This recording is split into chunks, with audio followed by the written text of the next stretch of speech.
கிறிஸ்துவுக்குள் பிரியமான சகோதர சகோதரிகளே, உங்கள் அனைவரையும் தினமொரு முத்துக்கள் நிகழ்ச்சியில் சந்திப்பதில் மிகுந்த மகிழ்ச்சி அடைகிறேன். கடவுள் அருளும் படைக்கலன்களை அணிந்து கொள்ளுங்கள். எபேசியர் 6 அதிகாரம் 11 அழகையின் ஏமாற்று வழிகளை எதிர்த்து நிற்கும் வலிமை பெறும்படி கடவுள் அருளும் எல்லா படைக்கலன்களையும் அணிந்து கொள்ளுங்கள். பிரியமானவர்களே, ஒவ்வொரு தேவ பிள்ளைகளுக்கு எதிராகவும் சத்துருவானவன் அடிக்கடி ஏதாவது ஒரு போராட்டத்தை நடத்தி இறைவனை விட்டு நம்மை பின்வாங்க வைப்பான்.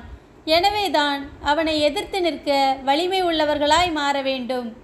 ஏனென்றால் இயேசு நம் வாழ்வில் இருந்தால் பிசாசின் கிரியைகள் நம்மை ஒன்றும் செய்ய முடியாது. அனைத்தையும் அவர் சிலுவையிலே சுமந்து தீர்த்து விட்டார். ஆண்டவராகிய இயேசு கிறிஸ்து சிலுவையிலே பிசாசை வென்றது போல நாமும் அவனை எதிர்த்து நிற்க வேண்டும்.